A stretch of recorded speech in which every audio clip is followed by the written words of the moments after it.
OG cinema నడుస్తుంది కళ్యాణ్ గారిది. అంటే కళ్యాణ్ గారు వచ్చే అవకాశాలు ఏమైనా ఉన్నాయా? అప్పుడు దానయ్య గారిని అడగాలి.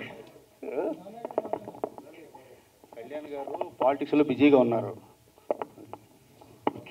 సార్ ఇంకొక విషయానికి వస్తే అది అది out of box question and cinema గురించి చిన్న అప్డేట్ ఏమైనా OG OG September 27th release, world వైడ్గా రిలీజ్ అవుతుంది. చెప్పారు సార్. ఏప్రిల్లో ఎలక్షన్స్ అయిపోయిన వెంటనే మా షూటింగ్ జాయిన్ అవుతున్నారు.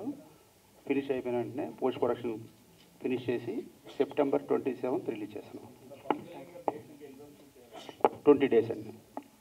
అండ్ డింపుల్ గారు, ఓకే, గమా అవార్డ్స్లో మీరు ఒక పార్ట్ అయ్యారు. ఏంటి మీ ఫీలింగ్ ఏంటి, ఎలా అనిపిస్తుంది మీకు? Of course elated. సో ఇందాకే ఆల్రెడీ చెప్పాను. So since I'm performing for the first time, so obviously I'm very happy. Yeah. And sir మీరు ఒకసారి, ఓకే సార్, దుబాయ్లో చాలా తక్కువ అవార్డ్స్ చేస్తారు మన తెలుగు వాళ్ళు. సార్ మీరు చేస్తున్నారు, బట్ ఏ రేంజ్లో ఉండబోతుంది? మీరు వచ్చి చూడాలి కదా, వేరే లెవెల్ అద్భుతంగా ఉంటుంది. ఎందుకంటే నేను చూశాను కాబట్టి చెప్తున్నా అంత ధైర్యంగా.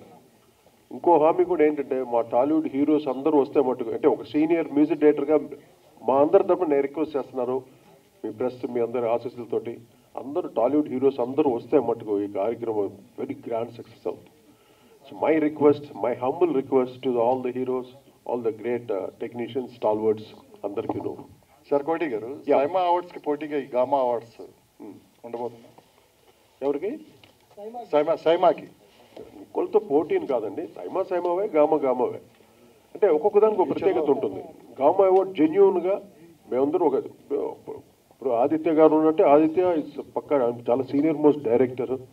అంటే సబ్జెక్ట్స్ అన్ని ఎలా ఎంత జనరంజకమైన సినిమాలు, పాటల్ని వాటిల్ని సెలెక్ట్ చేసుకునే మేము అవార్డు ఇవ్వడం జరుగుతుంది. ఈ కార్యక్రమం చాలా జెన్యూన్గా జరుగుతుంది అవార్డు ఇది మటుకు.